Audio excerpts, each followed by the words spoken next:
우리에게 주시는 하나님의 말씀을 함께 나누겠습니다. 구약 성경 창세기 15장 17절부터 21절까지를 한 절씩 교독하겠습니다. 창세기 15장 17절부터 한 절씩 교독하겠습니다. 해가 져서 어두울 때에 연기가 나는 화로가 보이며 타는 횃불이 쪼갠 고기 사이로 지나더라. 그날에 여호와께서 아브람과 더불어 언약을 세워 이르시되 내가 이 땅을 애굽 강에서부터 그 큰 강 유브라데까지 네 자손에게 곧 겐 족속과 그니스 족속과 간몬 족속과 헷 족속과 브리스 족속과 르바 다 같이 읽습니다. 아모리 족속과 가나안 족속과 기르가스 족속과 여부수 족속의 땅이니라 하였더라. 아멘. 여러분, 언약이라고 하는 말을 들어보셨죠? 언약. 우리가 하나님의 언약, 또 아브라함과 이삭과 다윗에게 주신 언약, 이런 말을 우리가 성경에서 보기도 하고 듣기도 하지요. 우리 예수 믿는 사람들, 하나님을 믿는 사람들을 언약의 백성, 그렇게도 부릅니다. 언약이라고 하는 말을 우리 예수 믿는 사람들이 종종 사용도 하고 듣기도 합니다. 그런데 여러분, 이 언약이라고 하는 말이 무슨 뜻인지 아십니까? 언약. 그냥 말뜻 그대로 풀면 말씀 약. 이거는 계약하다, 약속하다, 그런 뜻이죠. 그러니까 언약 그러면 말로 맺어진 약속, 그런 뜻이겠죠. 그런데 사실 언약은 단순히 말로 맺어진 약속, 그 정도 의미가 아닙니다. 언약은 훨씬 깊고 넓은 뜻이 있습니다. 우선 여러분, 언약이라고 하는 말하고 비슷한 말이 있죠. 보통 우리가 언약이라는 말은 잘 안 써요. 일상생활 속에서 여러분 언약 이러십니까? 보통 뭐라 그러죠? 그냥 계약이라고 말하겠죠. 그죠? 그냥 약속이라고 하든지 그런 말을 훨씬 더 자주 써요. 그리고 성경에도 약속도 있고요, 계약도 있어요. 그런데 성경에 언약이라고 하는 말도 있습니다. 아주 특별하게 사용하는 말이에요. 특별하게. 예를 들어 봅시다. 하나님께서 아브라함하고 언약을 맺으셨다. 우리가 그렇게 표현하잖아요. 그러면 하나님께서 아브라함하고 맺은 언약이 제일 먼저 언제 등장했죠? 요즘 우리 창세기 하고 있잖아요. 하나님께서 아브라함하고 제일 먼저 언제 약속을 맺으셨죠? 창세기 12장 1절, 2절, 3절. 그 유명한 거잖아요. 하나님께서는 아브라함에게 나타나셔서 너 본토 친척 아비 집을 떠나서, 그렇게 시작했던 하나님과 약속이 있잖아요. 그죠? 이 처음 약속이에요. 하나님께서 아브라함에게 주신. 그 다음에 또 나와요.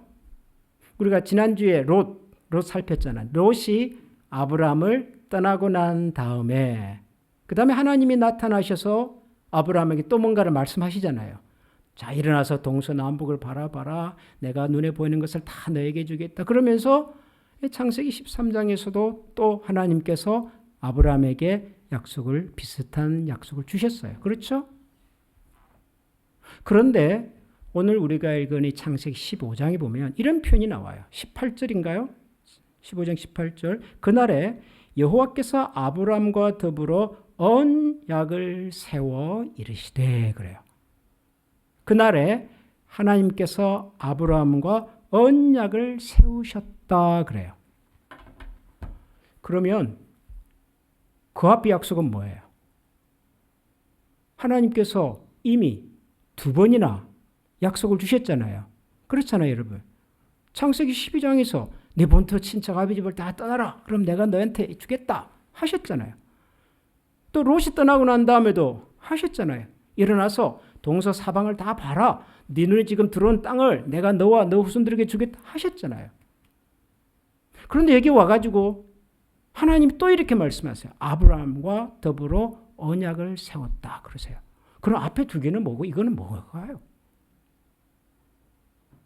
더 이상한 것은요. 앞에는 언약을 세우셨다는 말이 안 나와요. 그냥 하나님께서 나타나셔서 아브라함에게 야 아브라함아 내가 지금 너에 대해서 특별한 생각을 하나 가지고 있는데 너가 지금 사는 동네를 떠나가지고 내가 지시한 땅으로 한번 가봐라. 그렇게 하셨어요. 하나님께서. 롯이 떠나고 난 다음에도 아브라함아 일어서서 내가 동서남북을 한번 봐라. 그럼 눈에 들어온 모든 땅을 내가 다 주겠다. 그러셨어요. 그런데 그때는 언약을 세우셨다는 말이 안 나와요. 근데 여기 와서 지금 처음으로 하나님께서 아브라함과 언약을 세웠다 그래요. 그리고 이전의 약속은 뭐고 이 약속은 뭔가? 여러분 도대체 지금 이 하나님께서 아브라함하고 언약을 세웠다는 말이 뭘까? 굉장히 중요한 이야기를 제가 오늘 좀 하려고 합니다. 어떻게 보면, 어떻게 들으면요, 여러분들이 좀 어려워하실 수도 있어요. 이 언약이란 말 자체가 어려워요. 제가 정직하게 말씀을 드리면 제가 신학교를 가고 신학교를 졸업해서 목사가 되고 난 다음에도 오랫동안 저는 사실 이 언약이라고 하는 말이 무슨 말인지를 잘 몰랐어요. 그냥 많이 들었죠. 많이 사용했죠. 저도 뭐 목사니까 설교하면서 하나님의 언약, 우리는 언약의 백성이고 언약의 자녀고 하나님의 언약을 따라서 그런 말을 수도 없이 사용했지만 사실 제가 이 성경이 우리에게 말하고 싶은 이 언약이라고 하는 것이 뭔가에 대해서 정확하게 몰랐던 것 같아요. 이 언약에 대해서 그나마 조금 좀 비슷하게라도 이런 것이겠구나라고 생각한 것이 그렇게 오래되지 않아요. 제가 뭐 여러분들을 무시해서 드리는 말씀은 아니고요. 목사인 제가 이 정도라면 아마 여러분들도 저와 비슷하거나 여전히 뭐 사용은 하지만 우리는 언약 하나님의 약속 뭐 이렇게 막 사용은 하지만 도대체 이가 무슨 얘기인지를 정확하게 감을 잡을 수 있는 분들이 그렇게 많지는 않을 것 같다는 생각이 들어요. 그래서 좀 어려울 수 있다. 오늘 이 얘기가. 근데 굉장히 중요한 얘기입니다. 하나님께서 오늘 이 창세기 15장에서 아브라함과 언약을 세웠다. 우선 이게 무슨 얘기인지를 한번 봅시다. 우선 창세기 15장에 무슨 일이 일어났는지를 한번 보자고요. 창세기 15장 처음 1절을 보면 이런 말씀이 나옵니다. 이후에 여호와의 말씀이 환상 중에 아브라함에게 임하여 이르시되 아브라함아 두려워하지 말라. 나는 네 방패요 너의 지극히 큰 상급이다. 자, 하나님께서 다시 아브라함에게 나타나셨어요. 하나님께서 여러 번 아브라함에게 나타나셨잖아요. 창세기 12장 처음에도 나타나셨고요. 롯이 떠나고 난 다음에도 나타나셨고요. 지금 여기 또 나타났어요. 이 이후에 무슨 어떤 일이 일어났는데 그 후에 어떤 일이 일어났냐 그러면 창세기 14장에 보면 롯 조카 롯이 소돔에 살았잖아요. 근데 그 소돔 성에 저 북쪽에 있었던 뭐 네 왕인가가 쳐들어와서 전쟁이 일어났어요. 그래서 전쟁에서 패배한 소돔 왕과 소돔에 살던 사람들이 포로로 많이 잡혀갔어요. 잡혀가는 과정에 롯도 함께 잡혀갔어요. 아브라함이 이 소식을 듣게 됐어요. 자기 조카 롯이 소돔에 살고 있었는데 북쪽에서 쳐들어온 사람들하고 전쟁하다가 포로로 잡혀갔다더라. 이 소식을 들었어요. 그래서 아브라함이 자기 집에서 자기가 거느리고 있었던 종과 사원과 일종의 가병 같은 사람들을 데리고서 조카 롯을 구하러 갔어요. 감사하게도 조카 롯을 구할 수가 있었고 데려왔어요. 그리고 데려오고 난 다음에 오늘 15장이 나오는 거예요. 그 후에. 근데 이게 하나님이 뭐라고 말씀하시냐 그러면 아브라함아 두려워하지 말아라. 나는 네 방패요 너의 지극히 큰 상급이다 그랬어요. 두려워하지 말래요. Don't be afraid. 여러분 요 앞에 무슨 일이 일어났다고요? 아브라함이 조카 롯을 구하기 위해서 자기가 거느리고 있던 사병들을 데려가지고 전쟁을 가지고 멋지게 승리하고 조카 롯을 데려왔어요. 전쟁을 했고 전쟁에서 이기고 돌아왔어요. 이기고 돌아오면서 그 돌아온 아브라함을 또 뭐 소돔 왕이 찾아와가지고 뭐 멜기세덱이라는 또 어떤 왕이 찾아와서 어떻게 하고 승리의 기분에 도취되어 있는 상황이잖아요. 지금 아브라함이. 그런데도 하나님이 아브라함에게 뭐라고 그러시냐 그러면 아브라함아 두려워하지 마라. 걱정하지 마라 그래요. 뭐 좀 안 맞죠? 상황은 지금 전쟁에서 이기고 돌아왔는데도 불구하고 아브라함에게 하나님이 두려워하지 말라 그래요. 무슨 얘기일까요? 전쟁 얘기가 아닌 거예요. 이게 지금. 무슨 얘기일까요? 뭔지는 모르지만 아브라함의 내면에 있는 고민에 대한 얘기라고요. 저는 가끔 이럴 때가 있어요. 모든 것에 이상이 없어요. 저희 집 가족에게 무슨 문제가 있는 것도 아니고 교회에 무슨 어려움이 있는 것도 아니고 아무런 문제가 없어요. 제가 사는 미국 땅에 무슨 큰 사건이 일어난 것도 아무것도 없는데도 불구하고 왠지 모르게 내 마음 한켠이 무거울 때가 있어요. 이상하게 밥을 먹어도 그렇게 행복하지가 않고 사람을 만나도 그렇게 에너지가 안 나고 문제가 없다니까요. 제가 무슨 아픈 것도 아니고 가정에 무슨 일이 있는 것도 아니고 교회에 무슨 일이 있는 것도 아닌데도 불구하고 왠지 마음이 어디 무겁고 얼굴이 좀 무겁고 그럴 때가 있어요. 제가 나중에 왜 그렇지 하고 곰곰이 생각해 보면 떠오르는 게 하나 있어요. 맞아. 내가 그거 그때 해결을 못했었지. 이런 게 떠올라요. 그러니까 사람의 마음의 평안이라고 하는 것이 외부적인 환경하고 항상 같이 가는 게 아니더라고요.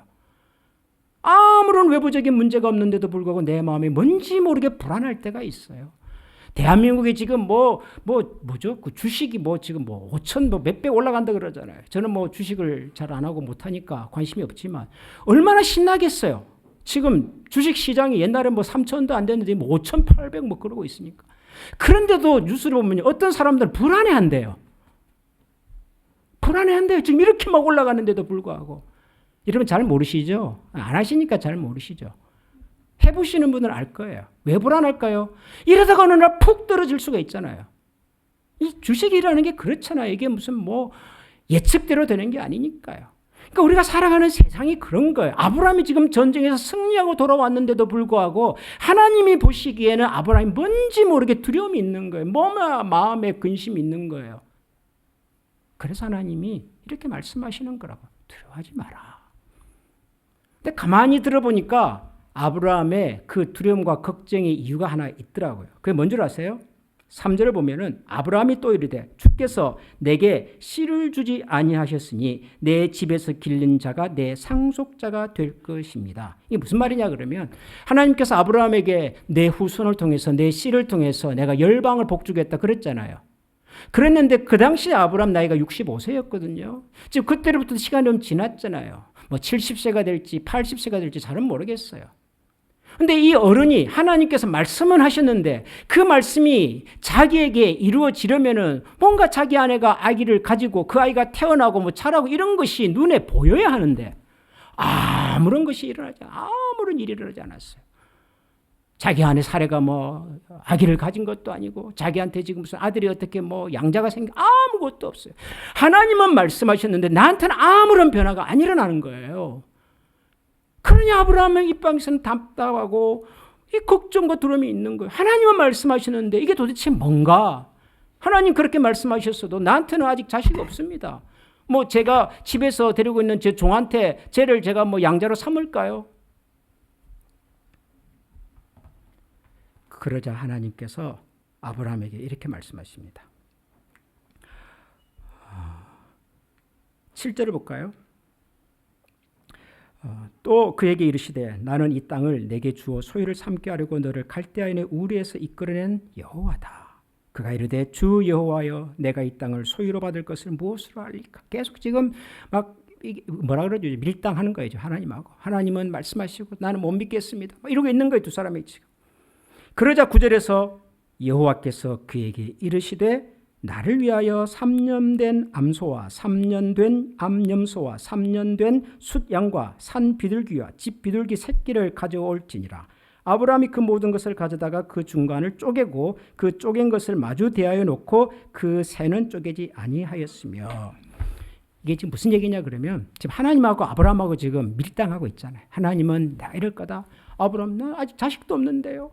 아마 내가 너를 상급이 되고 나의 기업이 되게 할 것이다. 그래도 제가 그렇게 한다는 것을 뭘로 알고 뭘 믿겠습니까? 막 이러고 있는 거예요.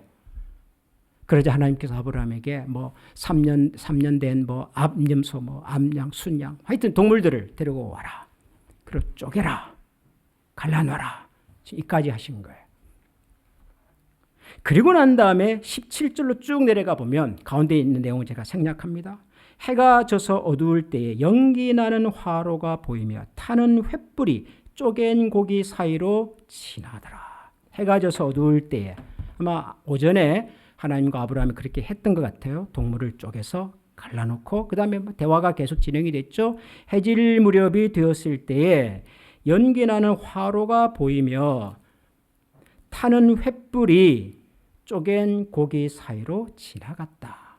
이제 짐승을 반으로 갈라놓고 그 사이로 이 연기 나는 횃불이 지나갔다는 거죠. 지나갔다. 여러분 성경에서 연기가 난다. 불이 등장을 한다. 주로 어떤 상황이든가요? 모세가 미디안 광야에서 양을 치다가 갑자기 나무 하나를 발견하잖아요. 무슨 나무죠, 그게? 무슨 나무죠? 떨기나무인데 그냥 떨기나무가 아니고 어떤 나무요? 불 붙는, 불에 타는 떨기나무를 보잖아요. 근데 거기서 누구를 만나죠? 모세가 하나님을 만나잖아요. 거기서 모세하고 하나님의 대화가 이루어지잖아요. 거기서 그 유명한 나는 스스로 있는 자다. 여호와다. 하나님의 이름이 처음으로 등장하는 장면이에요. 이스라엘 백성들이 광야 40년을 지나갑니다. 그 무더운 광야를 지나는 동안 낮에는 구름 기둥이 나타나, 밤에는 불 기둥이 나타나잖아요. 이게 뭐죠? 하나님께서 이스라엘 백성들의 가는 길을 동행하시고 보호하신다는 것을 시각적으로 보여주는 거잖아요. 성경에서 모든 경우가 다 그런 것은 아니지만 하나님께서 나타나실 때, 등장하실 때 불로 혹은 연기로 그렇게 설명될 때가 많아요. 하나님은 우리 인간의 언어로 설명하기가 어려우니 우리가 시각적으로 그렇게 느꼈던 거죠. 하나님의 등장이 마치 연기가 나듯이 막 불이 붙듯이 그렇게 등장하시는 거예요. 그러니까 지금 연기라는 횃불이라고 하는 것도 하나님의 등장하는 장면을 지금 성경은 그렇게 설명한 거라고요. 그 하나님 어디를 지나가셔요? 쪼갠 고기 사이로 지나갔답니다. 이게 뭐냐면 아브라함이 살던 그 시절에 오랜 이 고대 근동 지역에서 부족과 부족이 서로 뭔가 중요한 약속을 할 때, 요즘 같으면은 우리가 한미 동맹 조약 혹은 한미 관세 협약 이런 걸 할 때 양국의 대표가 뭘 하죠? 사인을 하잖아요. 사인을. 근데 옛날에는 사인이라는 게 없었잖아요. 그럼 어떻게 했을까요?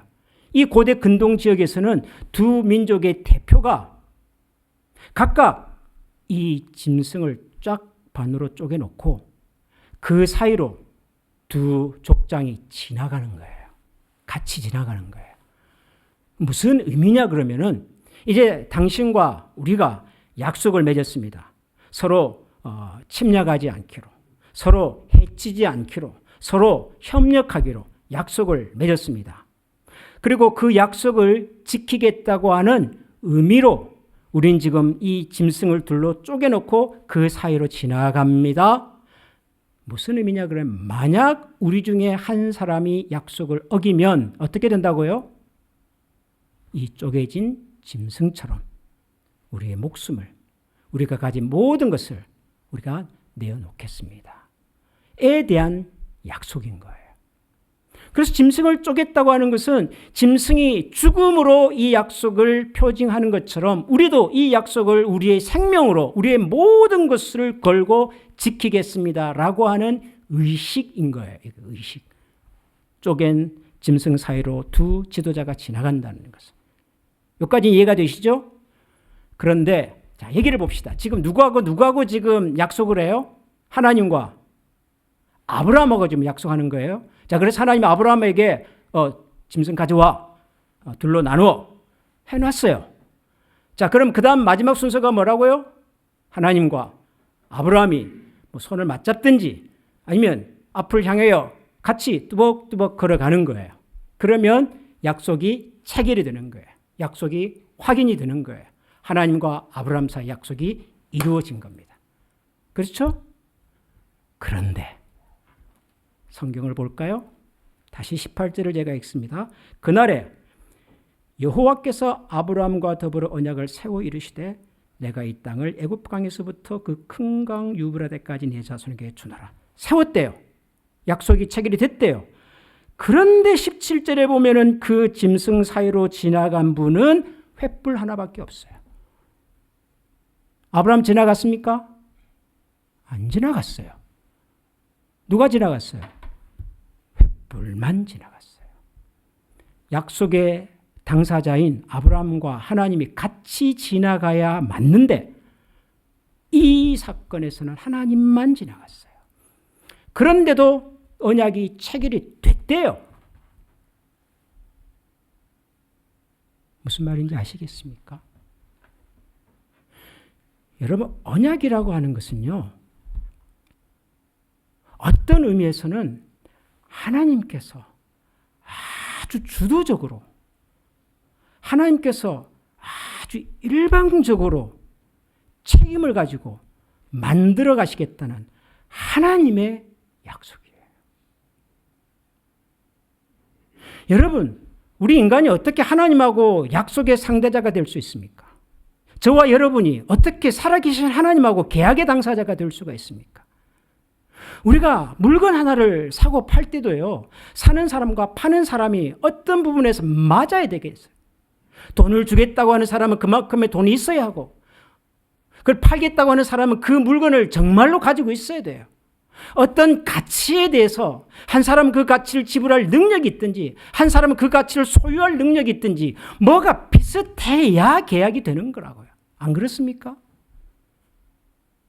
국가와 국가 사이의 계약도 마찬가지예요. 아무리 그 나라가 크고 작아도요, 어떤 계약을 할 때는 적어도 그 계약의 내용에 대해서만큼은 서로가 동등하게 어느 정도의 비슷한 실력을 가지고 있어야 계약이 이루어지는 거라고요. 모든 세상의 계약이 그래요. 그런데 하나님과 아브라함이 맺은 계약은 그런 계약이 아니었어요. 이 계약은 죽었다 깨어나도 아브라함이 책임지고 실천해낼 수 있는 계약이 아니에요. 어떻게 알아요? 이미 하나님께서 창세기 12장에도 말씀하시고 13장에도 말씀하셨어요. 여러 번 말씀을 하셨음에도 불구하고 아브라함은 여전히 두려워해요. 여전히 그 하나님의 약속을 잘 못 믿어요. 정말 그럴까라고 물어봐요. 하나님, 나한테 아직 아들도 없는데 무슨 수로 내가 이 세상을 복을, 하나님께서는 말씀을 그렇게 하시지만 내가 아무것도 가진 것이 없는데 내가 무슨 수로, 아직도 그러고 있는 것이 아브라함의 수준이란 말이에요. 여러분, 우리는 별 수 있는 줄 아십니까?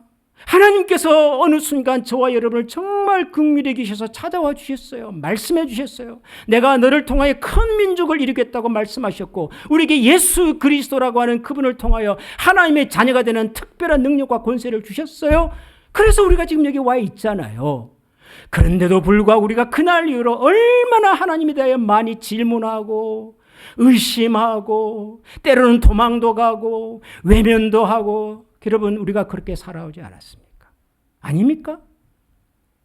내가 처음 예수님을 만났을 때 그 마음과 그 감동과 그 헌신과 그 열정을 지금까지 고스란히 그대로 하나도 변함없이 가지고 있다고 장담할 수 있는 사람이 누가 있습니까? 없어요. 여러분들도 힘들고 목사인 저도 힘들고, 그런데도 하나님은 우리에게 언약의 하나님이시래요. 우리는 그 하나님의 약속을 믿는데요, 우리의 믿음이 무슨 능력이 있습니까, 여러분? 아브라함이 여기서 그래요. 그래서 내가 이제 하나님을 믿겠다고 말해요. 여기 보면 15장에 보면 뭐 이전에는 못 믿었다는 얘기 같이 들리잖아요. 이제는 믿었대요. 근데 믿었던 하나님, 이 아브라함이 나중에 또 무슨 일을 합니까? 하나님께서 직접 나타나가지고, 야, 내 안에 사라를 통해서 내가 이제 앞으로 아들을 주겠다 그러니까 아브라함이요, 웃어요. 사라도 웃어요. 그 얘기 듣고. 그래서 태어난 아들의 이름이 뭔 줄 아세요? 여러분, 그래서 태어난 아들의 이름이 뭐예요? 이삭이 무슨 뜻인 줄 아세요? 웃음이에요, 웃음. 이삭이라고 하는 이름의 뜻이 웃음이에요. 웃음. 그 신나서 좋아서 웃는 웃음이에요? 아니에요. 이해가 안 돼서 웃는 웃음이라고 해요. 언약이라고 하는 것은요, 단순한 약속이 아니에요. 이 약속을 체결하신 분이, 약속을 주신 그분께서 당신의 인격과 당신의 능력과 심지어는 당신의 목숨을 걸고 지켜내겠다고 하는 하나님의 의지가 고스란히 담겨 있는 말이 언약이에요. 언약. 여러분, 우리가 신앙생활을 하면서 이 언약을 가장 아주 대표적으로 보여주는 게 뭐냐 그러면요, 그게 세례예요. 세례. 세례 중에서 특별히 유아세례, 어린 시절에 받았던 유아세례. 어떤 분들은요, 이 세례를 좀 가볍게 생각하세요. 왜냐하면 저 사람은, 저 친구 옛날에 세례를 받았다는데 지금 이러고 있어. 그런 말 들어보셨죠? 저 친구 옛날에 세례 받았어. 근데도 지금 이런 모양으로 살고 있어. 라고 말하시는 분들 종종 있잖아요. 우리 주변에 우리 자녀들 중에 어렸을 적에 부모님을 통해서 유아 세례를 받았어요. 그런데 지금 어디 있는지도 몰라요. 교회 근처도 안 가고 있어요. 그런 애들이 있어요, 없어요? 있어요. 그런 사람이. 그러다 보니까 사람들이 세례를 아주 가볍게 생각을 하고 유아 세례를 아주 별것 아닌 것처럼 생각을 해요. 그런데 세례나 유아 세례가 우리가 믿는 언약의 굉장히 대표적인 신앙의 고백 중에 하나예요. 그게 뭐냐 그러면, 여러분 유아 세례 받았으면 다 천국 갑니까? 여러분 그래요? 여러분 김 목사한테 세례 받으면 다 천국 갑니까? 몰라요. 그분이 세례 받을 때는 예수 잘 믿을 것처럼 말해놓고 나중에 어떤 일이, 어떤 문제가 생기니까 자기가 세례 받을 때 했던 고백과 신앙을 다 놓쳐버리고 다 떠나버리고 마음대로 살아가는 사람들도 있을 수 있어요. 그런데도 우리는 왜 세례를 받으려고 하는 줄 아세요? 그런데도 불구하고 왜 우리가 자녀들을 그 유아 세례를 통해서 하나님의 언약의 자녀와 백성으로 하나님께 올려드리는 줄 아세요? 우리는 이렇게 보잘것없이 시작을 하지만 하나님, 우리의 연약함을 아시고 하나님께서 이 영혼을, 이 자녀를, 저의 연약한 믿음을 하나님께서 책임져 주시고 지켜주시고 만들어 주십시오. 그 하나님의 의지에 대한 신뢰인 거예요. 하나님의 의지에 대한 신뢰. 여러분, 우리는 다 세상을 떠나면 천국 갈까요? 알 수 있습니까? 솔직하게 말하면 몰라요. 아직 죽어보질 않았는데 어떻게 알아요? 그렇잖아요. 근데도 저는 갑니다라고 말을 해요. 저는 갈 것을 믿어요. 저는 여러분들이, 우리 한미교에 계신 분들이 우리가 정말 진지한 신앙의 고백을 가지고 살고 계신 분이라면 여러분들이 이 세상을 떠날 때 하나님의 품에 안기실 것을, 천국의 자녀가 될 것을 저는 절대로 의심하지 않고 믿습니다. 왜 믿는 줄 아세요? 제가 아직 죽어보지도 않았는데, 제가 아직 가보지도 않았는데 왜 믿는 줄 아세요? 이 말씀을 하신 분이 하나님이시기 때문에 믿는 거예요. 우리에게 그렇게 약속해 주신 분이 하나님이시기 때문에 믿는 거예요. 하나님이 만들어 가실 거라고 저는 확신하는 겁니다. 하나님께서. 여러분, 계속해서 우리가 살펴보겠지만요, 아브라함 별거 없어요. 죄송하지만 아브라함 보잘것 없어요. 여러 번 넘어지고 여러 번 실패할 거예요. 성경에 나오는 유명한 언약의 사람들 한번 열거해 보십시오. 아브라함 말고 또 누가 있어요? 이삭 있어요. 야곱도 있어요. 요셉도 있어요. 모세도 있고요. 다윗도 나올 거예요. 다 완벽했습니까? 전부 다 문제들이 있었단 말이에요. 그런데도 우리는 이분들을 언약의 백성이라고 부르고요. 하나님께서 저들과 언약을 세우셨다고 말하고요. 우리는 그 말씀을 믿어요. 다윗을 믿기 때문도 아니고 솔로몬을 믿기 때문도 아니고요. 이삭과 야곱을 믿어서가 아니라 이삭과 야곱과 모세와 다윗을 통하여 언약을 체결하신 하나님을 우리가 믿기 때문에, 하나님에 대한 이 신뢰와 믿음이 있는 한 우리가 넘어져도, 때로는 우리가 연약해져도, 내 믿음이 흔들려도 하나님께서 책임을 져 가실 거란 말이에요. 이게 하나님의 언약에 놓칠 수 없는 부분인 것을 여러분 기억하십시오. 도망가지 마십시오, 여러분. 하나님께서 아브라함에게 나타나셔서 쪼개자, 같이 가자 그럴 때 도망가지 마시고요. 하나님, 제가 할 수 있는 능력은 여기까지입니다. 이제부터는 하나님께서 제 손을 붙들고 가주십시오. 그것만 하시면 돼요. 사랑하는 우리 한미 가족 여러분, 그래서 우리가 나중에 정말 우리 인생의 마지막 순간에 여기 계신 분들이 단 한 분도 빠짐없이 하나님 앞에 서서 이날의 감격과 이날의 고백을 하나님 앞에서 인정받을 수 있는 그날이 올 수 있기를 주님의 이름으로 간절히 축원합니다. 여러분, 이 시간 이제 우리 한번 같이 기도하십시다. 정말 힘듭니다. 여러분, 믿음을 지키며 사는 것이 얼마나 힘든지 모릅니다.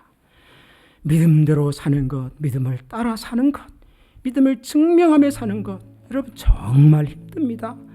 우리가 주일 만나서 이렇게 예배를 드릴 때는 뭐 세상을 다 가진 것 같고 정말 철저하게 믿음대로 살 것 같아도 당장 월요일이 찾아오고 우리 인생에 험한 파고가 찾아오면 흔들립니다. 그러나 이 믿음의 여행을 시작하신 분이 하나님이시고 오늘도 우리의 불안한 마음을 아시고 찾아와 주시는 분이 하나님이십니다.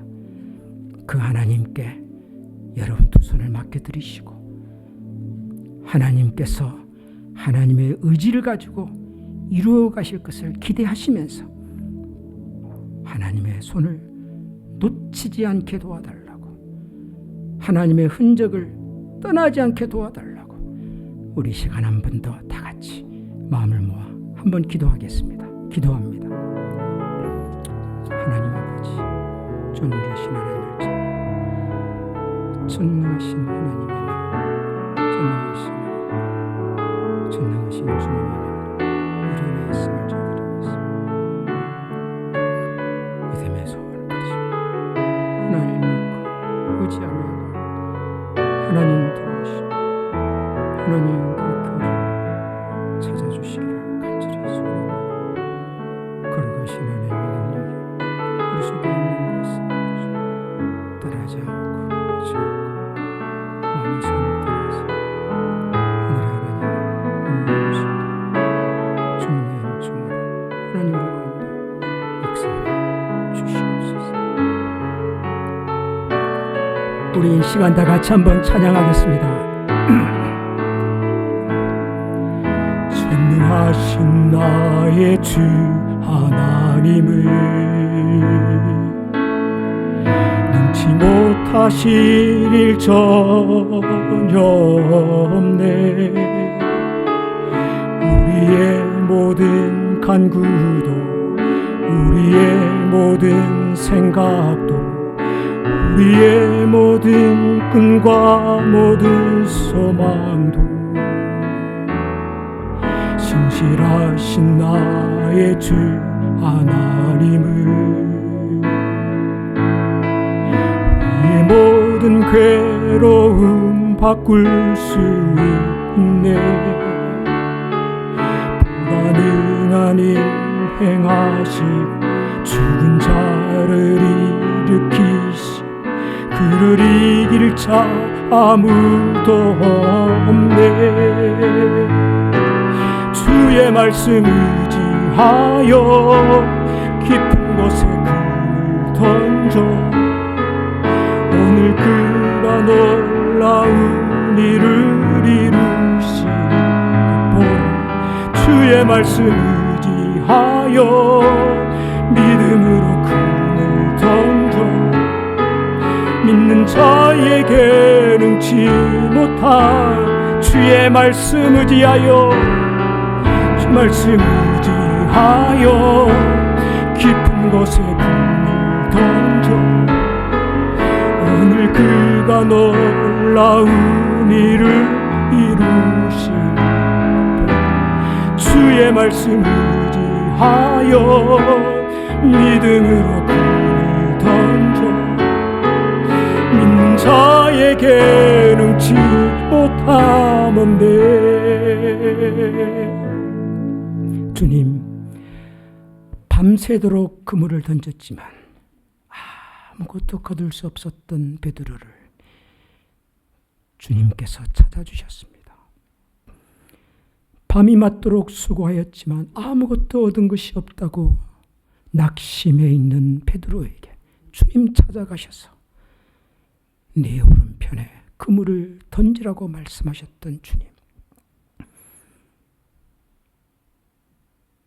당신이 이렇게 말씀하시니 당신의 말씀을 의지하여 제가 그물을 던지겠다고 고백했던 그 베드로의 고백을 기쁘게 받으시고 배 가득 넘치는 고기를 허락하셨던 그 주님의 역사가 하나님 오늘도 이 예배 가운데에 하나님의 말씀만 믿고 말씀만 의지하여 말씀이 시키는 대로 내 인생의 그물을 던지겠다고 약속하시는 우리 사랑하는 모든 성도들의 삶 가운데서도 나타나게 하여 주시옵소서. 그 말씀 의지하여 오늘도 세상을 향하여 나아가기를 원하는, 믿음의 그물을 던지기를 원하는 사랑하는 모든 주의 백성들 머리 위에 우리 주 예수 그리스도의 은혜와 하나님의 사랑과 성령의 교통하시는 은총이 지금부터 영원토록 함께 계시기를 축원하옵나이다. 아멘.